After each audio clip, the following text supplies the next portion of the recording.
Bonjour à toutes et à tous, bienvenue dans cette nouvelle vidéo qui est mon point lecture de mi-année 2023.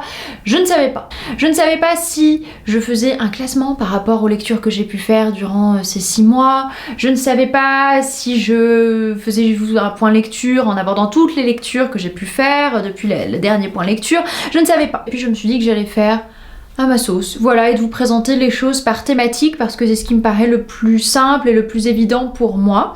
On commence maintenant. Je vous parle tout d'abord de cet ouvrage que je ne vous avais pas présenté dans mon dernier point lecture de début d'année sur la chaîne, qui est L'usage du thé de Lucie Azéma, une histoire sensible du bout du monde. Ce n'est pas un roman, c'est un essai autour du thé.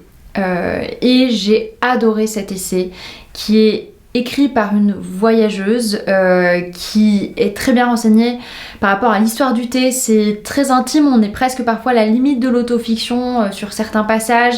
L'autrice se confie et ça donne envie. Quand on est buveuse de thé, je crois que le thé a quelque chose d'assez enchanteur. Je pense que ce n'est pas pour rien si énormément de livres sortent en ce moment autour de salons de thé qui sont plus ou moins magiques. Mais ça, c'est une autre histoire. Et à ma lecture de l'usage du thé, j'ai été emportée dans ce récit. On plonge dans un reportage, en fait. Si vous aimez un petit peu tout ce qui est reportage, documentaire, Arte, ça devrait vous plaire, ça devrait vous parler. Mais c'est extrêmement poétique, c'est bien écrit. On n'est pas juste dans l'énumération des choses, on est dans l'histoire du thé. Des ouvrages de fiction, des ouvrages historiques, des ouvrages d'autres voyageurs, voyageuses qui sont partis sur les routes de la soie à la recherche du thé. Voilà, et j'ai découvert énormément de choses sur le thé que je ne connaissais pas. C'est un très bel ouvrage. J'aimerais beaucoup lire son autre texte qui est Les femmes seules voyagent également, quelque chose comme ça. J'ai adoré sa plume à Lucie Azéma et c'est un très beau cadeau à faire aux personnes qui aiment le thé. Je dis ça, je ne dis rien. Je vais vous parler là rapidement de 2 déceptions durant ces 6 mois de lecture. On commence par lequel? Allez, celui-là. Tout d'abord, ma première déception, c'est Lettre à D de André Gorz. Alors ce livre, si vous traînez sur les réseaux littéraires, il est partout. Il était chez Margarito, il est chez Elisa, je l'ai vu encore ce matin chez Pepper, je le vois partout. Et Margot nous a donné un avis dithyrambique dessus en disant « C'est l'histoire d'un vieil écrivain, philosophe, qui écrit une lettre d'amour à sa femme qu'il connaît depuis des années, ils sont vieux maintenant, ils sont âgés, sa femme commence à être malade, c'est touchant, c'est poignant, c'est magnifique, ça, tout le monde pleure en lisant ce récit. Et moi j'attendais de pleurer en lisant ce texte, cette lettre d'amour, parce que les lettres d'amour, ben ça me parle. Les vieux couples qui se disent encore je t'aime et tu étais l'amour de ma vie, oui ça me parle aussi, mais là ça m'a pas parlé du tout. Pour être tout à fait honnête, ça m'a ennuyée. J'ai pas du tout été émue par ce texte, je ne me souviens de rien d'autre aujourd'hui que de leur engagement politique, philosophique et sociétal. Et malheureusement, bah ça m'intéresse pas. J'étais pas venue dans ce livre-là pour ça. Si je n'avais pas écouté les avis qui parlaient d'une lettre d'amour incroyable et déchirante et magnifique et merveilleuse, je n'aurais pas attendu certaines choses de ce texte que moi je n'ai personnellement absolument pas retrouvé dedans. Je suis restée très loin. C'est bien écrit mais c'est pas touchant. Je n'ai pas du tout été émue par ce texte et bon bah pour moi quand on parle d'amour mais on parle pas d'engagement voilà, je sais pas, on parle pas d'engagement journalistique, socialiste, je sais pas, anarchiste, enfin que sais-je, c'est pas...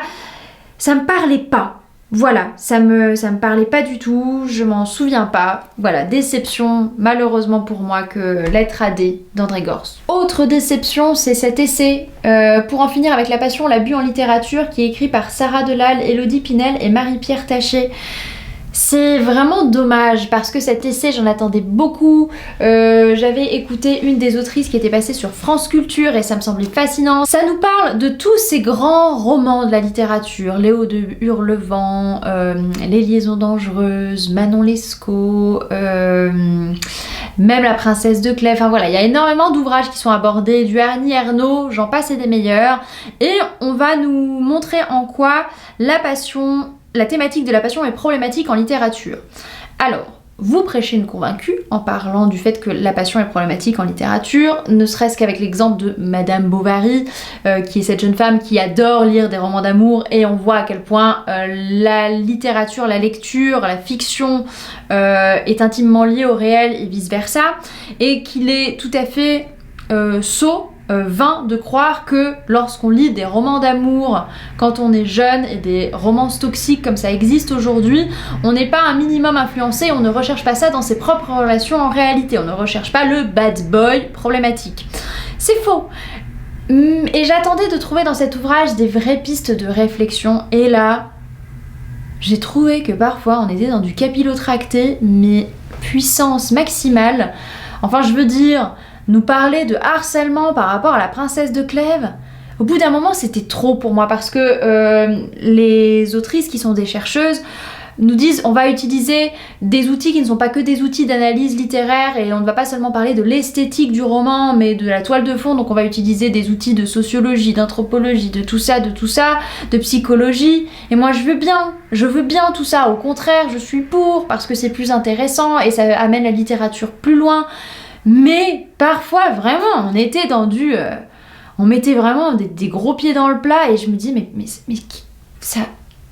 quel est mon intérêt, vraiment? Chaque chapitre traite d'un ouvrage en particulier. J'étais à 100% d'accord avec ces chercheuses-là quant au Haut de Hurlevent, par exemple. Mais ensuite, pour certains chapitres sur la princesse de Clèves, ben non, là on me perdait. Sur Passion simple d'Annie Ernaux, c'était intéressant.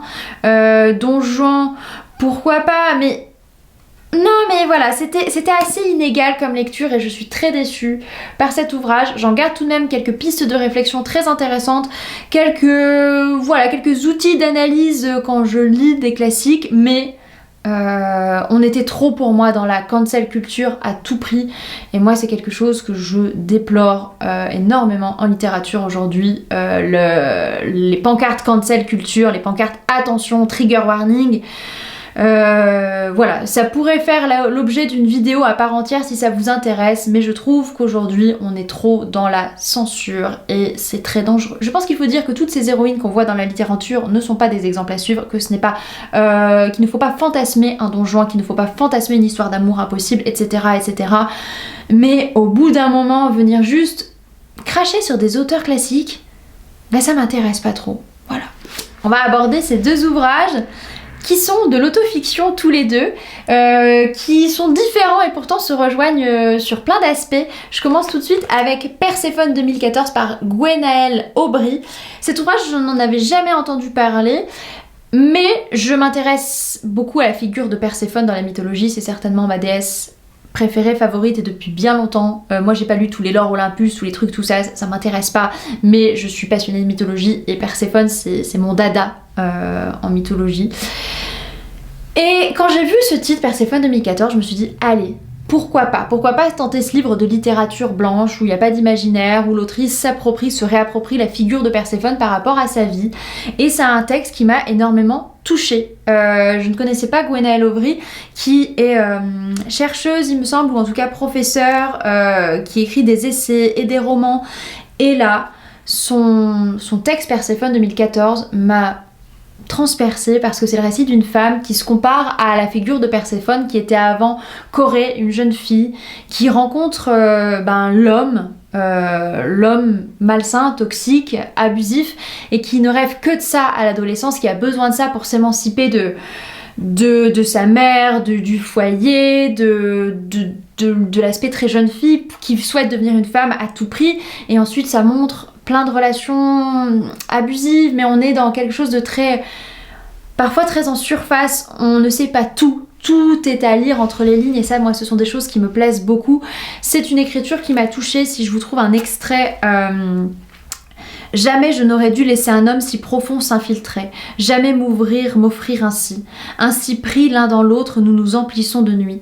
Elle ne sait plus comme jadis courir, partir, casser. Je suis prisonnière d'un instant arrêté. C'est toi qui partiras, lui disait-il avec ce sourire triste. C'est ainsi que je meurs, murmure la frêle image. Je meurs de ne plus vivre que pour lui, de ne plus avoir envie de vivre que quand je suis avec lui. C'est un très beau texte sur l'adolescence, sur ce passage entre l'adolescence et l'âge adulte quand on est une femme qui se construit dans le regard masculin, dans le regard des hommes, et qui cherche des relations auquel se confronter même, et qui cherche à obtenir sa valeur dans le regard de l'homme.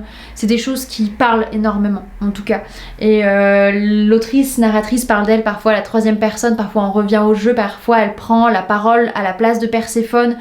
Corée, c'est obscur, voilà, si vous aimez les textes qui ne vous donnent pas toutes les clés de lecture, les textes qui ne sont pas linéaires, et ben ça ne peut que vous parler, c'est magnifique, c'est dans une langue incroyable, c'est une autrice que je suis très heureuse d'avoir pu découvrir. Et en parlant de langue incroyable, d'autrice que j'aime, d'amour, il y a eu le nouveau Digli cette année, Atteindre l'aube, où Digli nous parle de sa tante Georgie. Elle en fait sa protagoniste en fait. Digli dans cette autofiction, comme elle avait pu le faire dans Ressac, va plus loin dans la recherche des femmes de sa famille pour comprendre qui elle est. Et ça me parle beaucoup, la généalogie c'est quelque chose qui me parle. La filiation me parle beaucoup, qui étaient mes ancêtres, ce qu'elles ont vécu, ce qu'elles ont pu faire. Voilà, c'est quelque chose qui me parle énormément et auquel je suis très attachée, et donc c'était énormément touchant pour moi de découvrir Digli qui partait à la recherche des ancêtres de sa grand-tante un peu fantasque. Bon, on l'a vu partout ce livre-là, on en a énormément entendu parler, et je confirme, c'est un très beau récit, mais personnellement, ma préférence va à Ressac parce que les thématiques m'ont plus parlé dans Ressac que dans Atteindre l'aube. Une lecture que j'ai faite grâce à vous sur Instagram, c'est Avril enchantée par Elisabeth von Arnim. Je vous avais fait une boîte à questions en vous demandant quelles étaient vos plus belles lectures, vos plus belles recommandations de livres au printemps, et il y a ce livre qui est sorti. Et je me suis dit, ok, pourquoi pas. Et donc, durant mon mois d'avril, j'ai lu Avril enchantée. C'est l'histoire de 4 femmes britanniques au tout début du XXe siècle, après la Seconde Guerre mondiale, la Première Guerre mondiale, excusez-moi. On a une de ces 4 protagonistes qui tombe sur une annonce dans le journal d'une maison à louer en Italie, à occuper pendant tout le mois d'avril. C'est une femme qui est malheureuse en ménage, elle s'épanouit pas trop. Et elle voit que dans un club de femmes où elle est, il y a une autre femme mariée qui lit la même annonce qu'elle et qui a l'air de tiquer aussi. Elle se dit, toute seule, je peux pas assurer les frais de location pour la villa, mais par contre peut-être à 2 on peut le faire. Et elles se disent on va partir même à 4, comme ça on amortira bien les frais. Et ce sont au final 4 femmes très différentes, avec des parcours de vie très différents, des âges différents, qui se retrouvent dans cette villa en Italie. Et c'était délicieux à lire, de lire ces femmes de cette époque-là qui commencent à s'émanciper, à réfléchir au fait d'être une femme mariée, aux contraintes qu'est la vie matrimoniale, de tout ça, de s'occuper d'un foyer, de faire perdurer l'amour au sein d'un foyer, d'être fantasque mais de devoir se taire parce qu'on est en société, du statut de veuve, du statut de jeune fille riche. Enfin, c'était passionnant, vraiment délectable à lire, je le recommande, c'est une petite lecture douce, très chouette. J'aimerais beaucoup qu'il y ait un téléfilm, vous voyez, adapté de cette histoire que je pourrais regarder à l'arrivée des beaux jours au printemps. En plus ça se passe en Italie, et vraiment l'Italie à la belle saison, mamma mia. Très rapidement, je vous parle de ma lecture de Il était ma légende d'Estelle Faye, qui est publiée dans la collection Court Toujours chez Nathan. Alors Estelle m'avait dit aux Imaginales qu'elle avait créé tout un univers de magie qui ne serait utilisé que dans ce très court roman qui fait une 50aine de pages. Et Dieu que c'est frustrant, c'est presque une déception parce que on tombe sur un jeune garçon, qui a une idole, mais idolâtre, un chevalier qui aujourd'hui est un ermite dans les montagnes. Il veut partir à sa rencontre, et en fait il va, en rencontrant son idole, tout son système de valeurs et de pensée va être chamboulé, et c'est très intéressant à lire. Le système de magie est intéressant, le royaume, enfin vraiment c'est tellement frustrant connaissance que peut faire Estelle de ne lire que 50 pages de cet univers de fantasy là. Mais pour les jeunes, c'est vraiment une super porte d'entrée en fantasy. Ça peut faire réfléchir, je pense vraiment, si vous avez des bons jeunes lecteurs à la fin de l'école primaire et au collège, c'est un super ouvrage à leur mettre entre les mains. Mais quand on est plus âgé, ah non, c'est beaucoup trop frustrant. On passe du côté de ma bibliothèque saphique, parce que c'est toujours bien d'avoir des petites étagères saphiques chez soi. J'ai lu durant le mois de juin, le mois des fiertés, et au début du mois de juillet, L'Aimé de René Vivien, qui est certainement mon plus gros coup de cœur à ce jour. Je ne connaissais pas l'écriture romanesque de René Vivien, et dans ce roman elle transpose sa relation qu'elle a pu vivre avec Nathalie Clifford Barnet, qui est juste là, et elle parle de cette femme qui lui apparaît et on est dans le champ mais du lyrisme, de l'onirisme, on ne sait pas si on vit dans un rêve, dans une réalité, on est presque dans le temps du conte, c'est incroyable, je n'ai jamais lu un récit pareil. Là tout est somptueux, vraiment tout est magnifique. Vraiment, j'ai mis tellement de plus de petits cœurs dans ce récit. Et vous donnerez à l'avenir un nouveau gémissement, une nouvelle souffrance. N'avez-vous donc jamais entendu la plainte de toute la race humaine? N'avez-vous donc jamais songé à l'horreur de vivre et à l'horreur de mourir? Ces deux tortures, vous les infligerez sans crainte et sans remords à votre postérité impuissante. On a des réflexions sur la maternité qui me touchent et me parlent, mais tellement. René Vivien, je connaissais quelques-uns de ses poèmes, je connaissais la figure, mais pas son écrit romanesque et c'est frustrant qu'elle n'ait pu écrire que Une femme m'a paru comme roman. J'aurais tellement aimé la connaître avec d'autres ouvrages. Ça parle d'une relation déchirante entre deux femmes, d'une femme qui est notre narratrice, qui tombe amoureuse de Lorelai, qui est cette femme enchanteresse, cette nouvelle Sappho, qui séduit toutes les femmes aux alentours, qui les convertit au saphisme. Et qui les abandonne en fait, qui n'arrive pas à tomber amoureux. C'est presque une figure de Don Juan féminisé, revisité. C'est magnifique si vous aimez les belles plumes, les belles langues, l'érotisme féminin saphique, enfin allez-y, plongez dans l'aimé de René Vivien. Merci aux éditions Talent Haut avec leur collection Les Plumées qui nous ressortent ces autrices oubliées de la littérature française. Vraiment merci beaucoup. Juste après ma lecture de l'aimé, j'ai lu Je me souviens de Nathalie Clifford-Banet, publié chez l'Imaginaire Gallimard, et là c'est le livre que publie Nathalie Barnet en réponse à l'aimé de René Vivien, et là c'est son point de vue à elle sur leur relation. Nathalie Barnet a été infidèle à René Vivien, René Vivien a rompu tout contact avec Nathalie Clifford-Banet, et René Vivien est mort très jeune à 32 ans, et dans ce récit très court mais très touchant, Nathalie parle en fait de son ressenti, de comment elle s'est comportée, comment elle a ressenti le fait d'être avec René, leur rupture, leur retrouvaille quelques années plus tard. C'est très beau, c'est très touchant. Ô bien-aimé, c'est pour toi ce corps ardent et frêle, c'est pour toi ces yeux sombres d'amour et cette bouche qui ne sait que tes baisers. Je m'attriste à parer vainement pour d'autres ce corps où tu as mis tes caresses et à mêler l'écaille et les pierreries à ces cheveux où tu as mis tes larmes. Ô femme aimée, on me torture avec des paroles qui ne sont pas tes paroles, avec des lèvres qui ne sont pas tes lèvres. Leur amour me dégrade, leur désir m'outrage comme une prostitution. J'en veux à chacun qui m'aime, j'en veux aux passants qui me regardent et qui n'ont pas ton regard, aux femmes qui m'appellent et qui ne savent pas m'attirer, aux poètes qui me chantent et n'ont pas ta voix. J'en veux à toute chose de ne pas être toi. Ce sont des pensées, on plonge presque dans du journal intime, mais c'est très fort à lire. Et pour clôturer en beauté mon petit tour saphique de l'année, j'ai lu Caresser le velours de Sarah Water. Merci Wendy de me l'avoir conseillé. C'était délectable pour moi de suivre cette jeune fille Nancy dans l'Angleterre victorienne, tombe amoureuse d'une chanteuse de cabaret musical qu'il a su à Londres et qui va connaître 1001 vies dans ce récit qui est dense de 600 pages. Notre héroïne Nancy va connaître 1001 situations. C'est passionnant de lire une femme comme ça, pareil, qui va s'émanciper, qui va se couper les cheveux, qui va se travestir, qui va connaître des situations d'abus, qui va... Je peux pas tout vous dire parce que il faut vraiment être surprise je crois par ce récit qui est formidable. Ça parle des relations humaines mais de manière tellement juste et forte, on ne se lasse pas un seul instant. C'est comme un grand roman picaresque, enfin vraiment.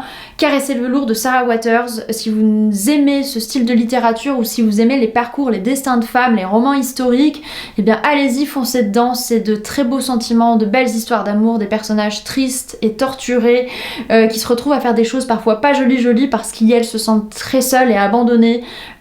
Passionnant. Voilà, j'ai hâte de lire d'autres romans de Sarah Waters. Je termine avec deux autres ouvrages que j'ai pu vous présenter déjà dans mes envies lecture de l'été et que j'ai lu durant ces chaudes soirées d'été. J'ai lu Va au diable de Sanguine, publié aux éditions du Chat Noir, et c'était tellement génial. On suit Nessa qui est tatoueuse et qui a son shop de tatouage, et parfois dans son shop elle croise des gens qui veulent établir un pacte avec le diable pour X ou Y raison, et donc pour établir ce pacte avec le diable, eh ben on se fait tatouer avec une encre un peu spéciale. Et Nessa a elle-même, il y a quelques années, fait un pacte avec le diable. Mais aujourd'hui, son pacte arrive à terme, à échéance, donc elle va se retrouver damnée en enfer. Et elle est également mal à l'aise avec l'idée maintenant de condamner parfois des personnes très innocentes qui sont très malheureuses et décident de faire un pacte avec le diable alors que leur âme est entre guillemets pure. J'aurais tellement aimé que ce soit un roman complet, qu'on ait toute la vie de Nessa, mais c'est super. En plus, il y a plein de références à l'ésotérisme. Il y a le personnage de Céleste qui est une sorcière moderne qui s'habille tout en rose bonbon. On a un chat qui est présent et c'est génial. On a la figure du diable qui vient. Et je ne vous dis pas tout à nouveau parce que c'est court et savoureux. Mais si vous aimez les récits écrits dans une langue moderne mais habile, et ben dirigez-vous vers Va au diable de Sanguine. J'ai adoré ma lecture. Je vous parle de ma lecture de Meredith publiée par Morgane, l'incroyable éditrice des éditions Noir d'Absinthe. Je vous disais lors de ma précédente vidéo autour de mes envies lecture de l'été que j'espérais trouver une réécriture de Carmilla dans Meredith. Alors, oui, mais non. Non, parce que point d'amour saphique dans tout ça, et que les personnages ne cachent pas longtemps leur véritable visage. On est bien en présence de vampires, on est bien en présence d'une peste inexpliquée sur un village. Notre protagoniste est loin d'être la jeune fille innocente qu'on retrouve dans Carmilla. Morgane s'exerce à l'écriture du 19e, des nouvelles du 19e vampirique, et ça fonctionne. Donc si c'est votre cam, Meredith vous plaira. Moi, peut-être comme pour Va au diable de Sanguine, j'aurais aimé lire un roman plus épais. Voilà. Ça allait très vite pour moi. Trop vite peut-être parfois. Et je m'attendais parfois à ce qui allait se passer. Parfois ça s'enchaînait d'un coup. Et on plongeait dans un univers où je me disais mais attends, on en est vraiment là dans l'histoire, il s'est vraiment passé ça comme ça dans un claquement de doigts. Et pour moi parfois c'était un peu inégal au niveau de certains chapitres. Par contre c'est cru, c'est violent, c'est assez trash, voilà, on y retrouve tout ce qui fait la joyeuseté des récits vampiriques, si vous voyez de quoi je veux parler. Donc pour public averti, mais si vous aimez les romans de vampires, les nouvelles autour des vampires, pour moi, on peut pas trop passer à côté. Voici pour mon point lecture de cette mi-année 2023. J'ai pas grand chose à en dire de plus. Je n'attends pas spécialement de sortie pour cette fin d'année. J'essaie maintenant en fait de me laisser guider au maximum par ce qui vient. J'aime toujours autant constituer des pales que je ne lis pas, même si je pense que vous pouvez voir que j'essaye de me tenir maintenant aux pales que je peux faire, du moins au début, aux pales saisonnières. Mais je me mets plus la pression du nombre de livres lus, du fait qu'il faut que j'achète absolument les sorties au moment où elles sont disponibles en librairie. Voilà, je me laisse du temps et ça fait du bien. Je serais très curieuse par contre de savoir vous quelle est votre meilleure lecture de cette mi-année 2023 et quelle est votre plus grosse déception également. Je vous retrouve très bientôt sur la chaîne. Vous avez vu, je suis très présente cet été, que ce soit pour les vidéos 5 chansons, 5 livres en 5 minutes ou que ce soit pour les lives autour de notre lecture commune de Notre-Dame de Paris. Je vous embrasse et à tout bientôt.